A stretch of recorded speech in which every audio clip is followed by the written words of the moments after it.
Media మిత్రులందరికీ నమస్కారం.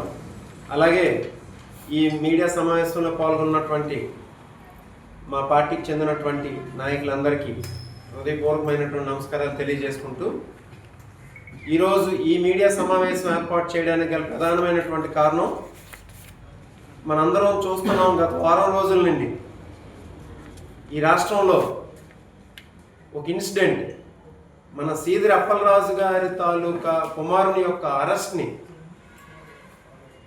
ఆ ఉదంతం అనేది ఏ రకంగా రాజకీయ రంగు పులిమి కేవలం కక్ష తీర్చుకోవాలనే దురుద్దేశంతో ఒక 18 సంవత్సరాల కుర్రోడు ఇంటర్మీడియట్ కంప్లీట్ చేసి ఫర్దర్ స్టడీస్ కోసం ప్లాన్ చేసుకొని ఒక మంచి భవిష్యత్తు ఉన్నటువంటి రాజకీయాలకు సంబంధం లేనటువంటి కుర్రాడు మీద ఆయన తండ్రి అప్పలరాజు గారు అవడం వల్ల కక్ష కట్టి రాజకీయంగా నీచానికి దిగజారి ఆ అన్యం పుణ్యం ఎరిగినటువంటి ఒక అబ్బాయిని ఈరోజు రిమాండ్కి తరలించడం జరిగింది.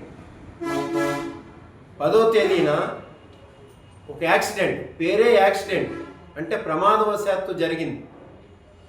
ఒక యాదవ్ సమాజ వర్గానికి చెందినటువంటి గొర్రెల కాపరి చనిపోయారు యాక్సిడెంట్లో. ఆ ఉదంతాన్ని వైఎస్ఆర్ కాంగ్రెస్ పార్టీ వెనకేసుకొని రాలేదు. ఆ ఉదంతం మీద, ఆ కుటుంబం మీద అత్యంత సానుభూతిని వైఎస్ఆర్ కాంగ్రెస్ పార్టీ వెళ్ళబుచ్చింది. కానీ ఆ ఉదంతాన్ని రాజకీయ రంగు పులిమి ఒక నీచానికి దిగజారి సాక్షాత్తు నారా లోకేష్ నుండి కింద ఉన్నటువంటి ఎమ్మెల్యేల వరకు కూడా పోలీస్ వ్యవస్థను అద్దం పెట్టుకొని ఒక అభం శుభం ఎరిగినటువంటి 18 సంవత్సరాల కుర్రాడిని ఈరోజు రిమాండ్కి పంపించి శ్రీకాకుళం జైల్లో పెట్టి ఉంచారు. చూడండి, ఒక యాక్సిడెంట్ అయితే నమోదు చేయవలసినటువంటి కేసు ఏంటంటే 106 అని, అంటే యాక్సిడెంటల్ డెత్ అని చెప్పి 106ని నమోదు చేయాలి. అలాంటిది ఆ కేసు డైరీ కానీ చూసినట్టయితే మనకు తెలుస్తుంది, దానిలో నమోదైనటువంటి సెక్షన్లు 105, 106, 61, 238, 240 ఇలాంటి కేసుల్ని బనాయించి 105 అంటే కల్పబుల్ హోమిసైడ్. దాని గురించి చెప్తాను, కల్పబుల్ హోమిసైడ్ ఏ పరిస్థితుల్లో ఆ కేసును పెట్టాలని చెప్పి. అలాగే 106 అంటే యాక్సిడెంటల్ డెత్ అని, 61 అంటే క్రిమినల్ కాన్స్పిరసీ అంటే నేరపూరితమైనటువంటి కుట్ర. అతన్ని హత్య చేయడానికి అప్పలరాజు గారితో ఉన్నటువంటి వర్గీయులు, అప్పలరాజు గారి అబ్బాయి, ఇంకా అరెస్ట్ అయినటువంటి ఇంకొక సిద్ధార్థ్ అని, వీళ్ళందరూ కలిపి నేరపూరితమైనటువంటి కుట్ర చేసి ఆయన తీసుకెళ్ళి హత్య చేశారంట. అలాంటి కేసులు. అలాగే 238 అంటే ఎవిడెన్స్ ట్యాంపరింగ్, ఇంకా 240 ఫాల్స్ ఇన్ఫర్మేషన్. ఇలాంటి సెక్షన్లన్నీ బనాయించి, సరే ఈ సెక్షన్లు ఏవైనా ఉన్నాయి కానీ ఒక 105 అని చెప్పేసి కల్పబుల్ హోమిసైడ్ అని ఒక సెక్షన్ పెట్టారు. దానివల్ల ఈరోజు ఆయన వెళ్ళి రిమాండ్లో ఉన్నారు. ఆయన రాజకీయంగా ఇలా ముందుకు వస్తున్నాం కానీ మాకేదో కాపాడేసినటువంటి పెద్ద వ్యక్తులు ఉండిపోరు. అదే మీలాంటి పెద్ద సామాజిక వర్గంలో ఉన్నటువంటి వ్యక్తికైతే బాలకృష్ణ గారు సాక్షాత్తు ఆయన ఇంట్లో గన్ను పెట్టి బెల్లంకొండ సురేష్ గారిని గన్ను పెట్టి కాల్చేస్తే ఆయన మెంటల్గా అన్ఫిట్ అని చెప్పి ఒక సర్టిఫికేట్ తీసుకొని, ఆయన మెంటల్గా అన్ఫిట్ అని ఒక సర్టిఫికేట్ తీసుకొచ్చి ఆ కేసు నుండి బయట పడిపోయాడు. ఇది ప్రపంచం మొత్తం చూసింది. అలాగే మీ పార్టీకి చెందినటువంటి టీడీపీ పార్టీకి చెందిన మీ పెద్దలే ఒక పేదల పెన్నిదైనటువంటి వంగవీటి మోహన్ రంగా గారిని చంపితే ఆ పెద్దలందరూ తెలుసు. ఈరోజు రాష్ట్రం మొత్తం, దేశం మొత్తానికి తెలుసు వంగవీటి మోహన్ రంగా గారిని చంపినటువంటి కులం ఏంటి, వంగవీటి మోహన్ రంగా గారిని చంపినటువంటి టీడీపీ పెద్దలు ఎవరని. వాళ్ళకి ఏది శిక్ష? వాళ్ళు ఈజీగా బయటపడగలరు. మాలాంటి బీసీ కులాలకి అలాంటి రక్షణ ఏం మాకు ఉండిపోదు. మేము చేయని తప్పులకి, ఈరోజు అప్పలరాజు గారి అబ్బాయి అర్హత కానటువంటి తప్పుకి, నిజంగా ఆయన జైలుకి వెళ్ళకూడనటువంటి తప్పుకి జైలుకి వెళ్ళి ఈరోజు శిక్ష అనుభవిస్తున్నాడు ఆయన. సో అందుకు ఇలాంటి రాజకీయంగా మీరు ఎన్ని కక్షలను తీర్చుకోండి, కానీ ఇలాంటి నీచానికి పాల్పడవద్దని చెప్పేసి ఈ విషయాల్ని ప్రజలందరూ గమనించిన రోజే వ్యవస్థల మీద గౌరవం ప్రజలకు పెరుగుతుందని చెప్పి, అలాగే వ్యవస్థల్లో ఉన్నటువంటి ఈ న్యాయ వ్యవస్థలో ఉన్న వాళ్ళైతేనే, లేకపోతే కాకి చొక్కాలు వేసుకున్నటువంటి పోలీసులు అయితేనే, ప్రతి కుటుంబంలో కూడా పిల్లలు ఉంటారు. ఈ ఉదంతాన్ని క్లియర్గా ఆలోచించి ఇది నిజంగా మీరు చేసింది కరెక్టా లేదా మరొకసారి పునఃసమీక్షించుకోవాల్సిందిగా కూడా ఈ మీడియా ద్వారా మీ అందరికీ నమస్కరిస్తూ కోరుచున్నాను. Thank you. ఇంకా మీరు కాకి చొక్కాలు వేసుకుంది, వ్యవస్థల మీద నమ్మకం ఉండాలి. ఇది ఈ సందర్భంగా కోర్టును కూడా నేను రిక్వెస్ట్ చేస్తున్నాను. ప్రజలకు ఉన్నటువంటి ఆఖరి ఊపిరి, లాస్ట్ బ్రీత్ ఆఫ్ డెమోక్రసీ కోర్టులు. మీరు పోలీసులు ఏ కేసు పెడితే ఆ కేసు పెట్టేస్తే మీరు దాన్ని రౌండ్ ఆఫ్ చేయనక్కర్లేదా? అడగనవసరం లేదా? వ్యవస్థల మీద ప్రజలకు ఉన్నటువంటి నమ్మకం పోతే ఏమవుతుంది? బంగ్లాదేశ్లో ఏం జరిగింది? మియన్మార్లో ఏం జరిగింది? ఇండియాలో అలాంటివి జరగాలని కోరుకుంటున్నారా? అందుకు వ్యవస్థల్ని ఏదైతే ఇలాంటి నీచమైనటువంటి చంద్రబాబు నాయుడు ప్రభుత్వాలు నిర్వీర్యం చేయాలనుకుంటున్నాయో వాటిని వ్యవస్థలనే ప్రజలే కాపాడాలి. ప్రజలు కరెక్ట్గా తెలుసుకొని ప్రశ్నించిన రోజు ఇలాంటి తప్పిదాలు అనేవి జరగవు.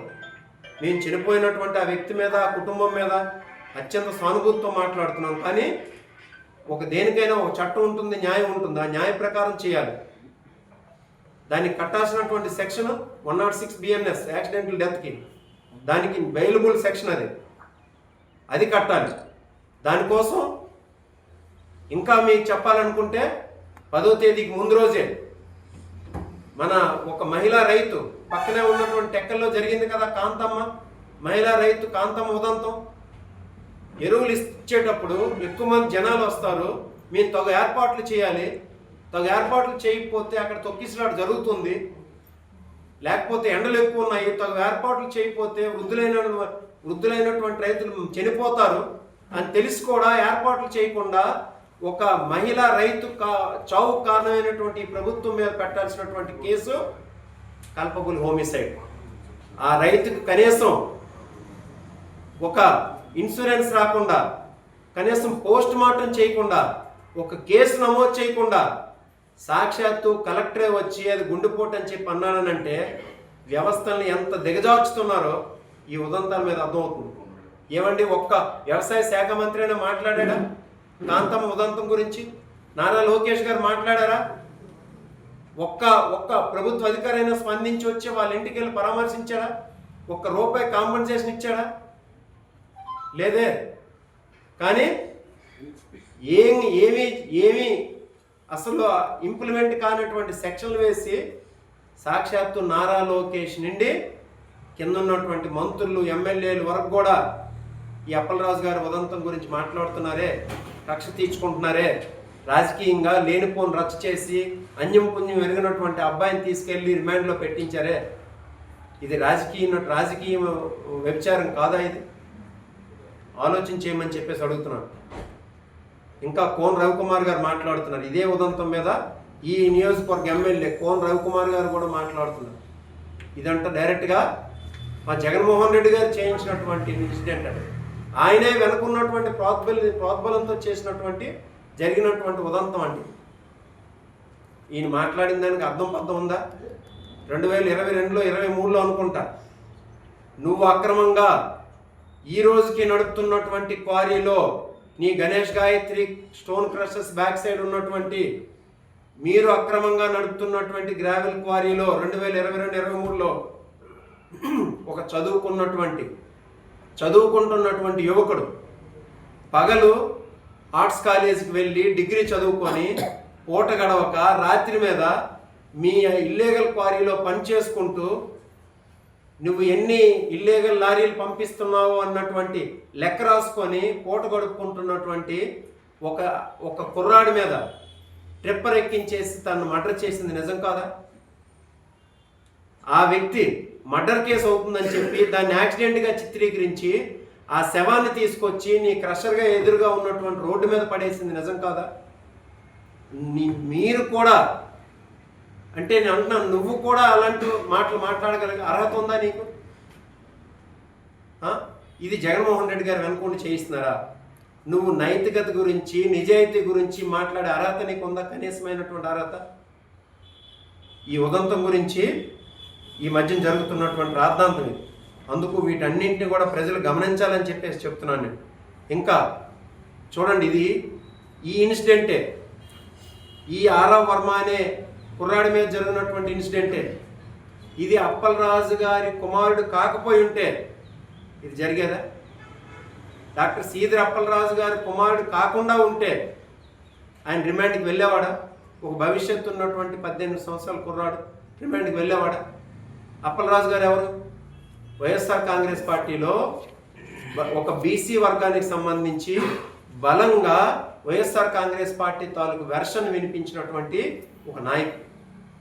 సో ఆయన మీద కక్ష తీర్చుకోవాలని, ఒక బీసీ సామాజిక వర్గానికి చెందినటువంటి ఒక నాయకుడి మీద కక్ష తీర్చుకోవాలని, మా సామాజిక వర్గానికి ఏదైనా ఒక చిన్న ఇన్సిడెంట్ జరిగితే కాపాడడానికి పెద్దల పైన ఎవరున్నారు, మేమేదో అంటే ఏంటంటే ఒక ఉద్దేశపూర్వకంగా చనిపోతారని తెలిసి ఆ యాక్షన్ చేయడం. అంటే మీకు ఎగ్జాంపుల్గా ఒక చిన్న అందరికి అర్థమయ్యేట ఒక ఇన్సిడెంట్ చెప్తాను, లేకపోతే ఒక ఇన్సిడెంట్ ఎగ్జాంపుల్ కింద చెప్తాను నేను. ఎలా అనంటే, ఫర్ ఎగ్జాంపుల్ ఒక ఎలక్ట్రికల్ లైన్మెన్ ఉన్నాడు.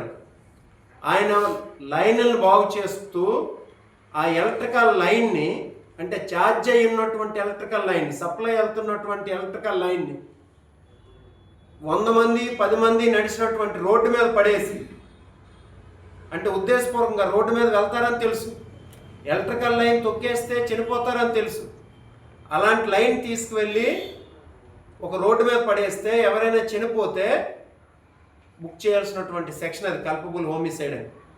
ఆ సెక్షన్ని ఈరోజు తీసుకొచ్చి ఒక అబ్బాయి మీద నమోదు చేశారంటే అర్థం చేసుకోవచ్చు ఎంత దురుద్దేశంతో ఈ పోలీస్ వ్యవస్థని ఈరోజు ఈ రాజకీయంగా నడిపిస్తున్నారు. నేను ఈ జిల్లాలో ఉన్నటువంటి పోలీసులకు కానీ, ఎస్పీ గారికి కానీ ఇలా నేను సవాల్ చేసి అడుగుతున్నాను, ఇప్పటి వరకు ఈ జిల్లాలో నమోదైనటువంటి ఏ యాక్సిడెంట్ కేసుకైనా 105 సెక్షన్ వేసి కల్పబుల్ హోమిసైడ్ సెక్షన్ కానీ పెట్టినటువంటి కేసు ఒక్కటైనా ఉంటే తీసుకొచ్చి చూపించమని చెప్పేసి నేను అడుగుతున్నాను. నేను సవాల్ చేస్తున్నాను పోలీసులకి. ఇక్కడ ఉన్నటువంటి ప్రతి కుటుంబంలో పిల్లలు ఉన్నారు.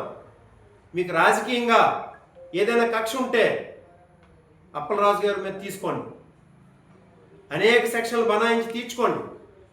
ఎందుకంటే అదేం కొత్త ఏం కాదు. ఈరోజు గత 2 సంవత్సరాలు బట్టి ప్రతి ఒక్కరూ చూస్తున్నాం. రాజకీయంగా మీరు ఈ రాష్ట్రంలో చేస్తుంది అదే. పోలీస్ వ్యవస్థను ఉపయోగించి దుర్వినియోగం చేసి వైఎస్ఆర్ కాంగ్రెస్ పార్టీ నాయకుల మీద చేస్తున్నటువంటి చర్యలు అవే. మీరు ఈ 2 సంవత్సరాల నుండి అప్పలరాజు గారి మీద మీరు తీసుకోండి. మీరు ఎటువంటి చర్యలు తీసుకుంటారో, ఎటువంటి సెక్షన్లు బనాయిస్తారో బనాయించండి. అలాంటిది కుటుంబంలో అప్పలరాజు గారి మీద ఉన్నటువంటి కక్షతో ఆ కుటుంబంలో ఉన్నటువంటి ఒక చిన్న పిల్లాడి మీద, ఏ కుటుంబంలో చిన్నపిల్లలు ఉండరండి, ఆ కుటుంబంలో చిన్న పిల్లాడి మీద ఒక నేరపూరితమైనటువంటి కుట్ర, ఒక మర్డర్ కేసు నమోదు చేసి ఈరోజేమో రిమాండ్కి పంపిస్తారా? పిల్లల భవిష్యత్తు ఆడుకుంటారా మీరు? ఇదా మీకు రాజకీయంలో నేర్చుకునేది? రాజకీయం కోసం ఇంత నీచానికి దిగజారుతారా? ఆలోచన చేయమని చెప్పేసి చెప్తున్నాను. ఒకసారి చూడండి, కల్పబుల్ హోమిసైడ్ అనేది ఒకవేళ నిజంగా అప్పలరాజు గారి కుటుంబానికి ఈ కేసు నుండి ఎస్కేప్ అవ్వాలనే ఉద్దేశం ఉంటే వాళ్ళ అబ్బాయిని తీసుకెళ్లి పోలీస్ స్టేషన్లో ఎందుకు సరెండర్ చేస్తారండి? 108 వాహనాన్ని ఫోన్ చేసింది ఎవరు? పోలీసులకు ఫోన్ చేసింది ఎవరు? చెప్పండి. పోలీసుని చెప్పమనండి. పోలీసులకు ఇన్ఫర్మేషన్ ఇచ్చింది ఎవరు? అప్పలరాజు గారు కాదా? 108 వాహనాన్ని ఫోన్ చేసింది ఎవరు? ఈ అబ్బాయితో ఉన్నటువంటి సిద్ధార్థ అనే వ్యక్తి కాదా? ఆ 108 వాహనాన్ని ఎక్కించింది ఎవరు? ఈ కుర్రోడు, పక్కన ఉన్నటువంటి ఆ సిద్ధార్థ అనే వ్యక్తి, లేకపోతే అప్పలరాజు గారు కలిపి వీలే కదా ఎక్కించింది. ఇది కాదా? ఒకవేళ ఆయన తప్పించుకునే ఆలోచన ఉంటే పోలీసులకు ఎందుకు సరెండర్ చేస్తారు? యాంటిసిపేటరీ బెయిల్ పెట్టుకునే వాళ్ళు కదా. ఇదంతా ఒకసారి ఆలోచించండి. ఈ రాష్ట్రంలో ఒక రాజకీయాన్ని పట్టుకొని ఎంతటి నీచానికి దిగజారుతున్నారో ఒకసారి ఆలోచించండి. కల్పబుల్ హోమిసైడ్ అని అంటే నేను చెప్తాను ఎగ్జాంపుల్స్ కరెక్ట్గా. 2015లో గోదావరి పుష్కరాలు జరుగుతున్నప్పుడు చంద్రబాబు నాయుడు గారు వస్తే ఒకేసారి జనాలు గుమ్మికూడతారని తెలిసి గేట్లు తెరిచి 27 మంది అమాయకులు గోదావరి పుష్కరాలకు వెళ్ళినటువంటి భక్తుల తాలూకు ప్రాణాలను తీసినటువంటి దుర్మార్గుడు ఉన్నాడు చంద్రబాబు నాయుడు గారు. ఆయన మీద పెట్టాలి కల్పబుల్ హోమిసైడ్. అంటే ఆయన వస్తే మాస్ కేరు, స్టాంపీడ్ జరుగుతుందని చెప్పి తెలిసి ఆయన వెళ్ళి గేట్లు ఓపెన్ చేశారే, అప్పుడు పెట్టాల్సినటువంటి సెక్షన్ ఈ కల్పబుల్ హోమిసైడ్. లేదు, 2023 డిసెంబర్లో కందుకూరు, నెల్లూరు జిల్లా కందుకూరులో ఇరుకు సందులో ఒక సమావేశం ఏర్పాటు చేసి, ఇరుకు సందులో సమావేశం ఏర్పాటు చేసి 8 మంది చావుకు కారణమయ్యాడే చంద్రబాబు నాయుడు గారు. అంటే ఇరుకు సందులో పెడితే జనాలు ఎక్కువ మంది వచ్చి ఆ ఊపిరాడక ఒక స్టాంపీడ్ జరిగి జనాలు చనిపోతారని తెలిసి ఆ సభ పెట్టారే, అలాంటి వ్యక్తి మీద పెట్టాల్సింది ఈ కల్పబుల్ హోమిసైడ్. అలాగే 2023 జనవరిలో 4000 మంది మహిళలకు చీరలు పంచుతామని చెప్పి గుంటూరులో రమ్మని చెప్పాడే చంద్రబాబు నాయుడు గారు. 4000 మంది వస్తే తొక్కిసలాట జరుగుతుందని చెప్పి ఊహించకుండా పిలుపునిచ్చి 3 మహిళలకి, అభాగ్యులైనటువంటి పేద మహిళలు చావుకు కారణమయ్యాడే చంద్రబాబు నాయుడు గారు. ఆ రోజు పెట్టాల్సినటువంటి సెక్షను కల్పబుల్ హోమిసైడ్. ఇది కాదు పెట్టాల్సింది, ఇందులో కాదు పెట్టాల్సింది కల్పబుల్ హోమిసైడ్. ప్రజలంతా గమనించాలి. ఏ న్యాయ నిపుణులైనా తీసుకొచ్చి చెప్పమనండి, యాక్సిడెంట్ కేసుకి కల్పబుల్ హోమిసైడ్ పెడతారేమో. లేదు, ఈ కాకి చొక్కా వేసుకున్నటువంటి ఎస్పీ గారినైనా, ఈ జిల్లా ఎస్పీ గారినైనా, పోలీస్ వ్యవస్థనైనా వచ్చి చెప్పమనండి, ఇప్పటి వరకు ఎన్ని యాక్సిడెంట్ కేసులకి కల్పబుల్ హోమిసైడ్ పెట్టేసి రిమాండ్కి పంపించారు.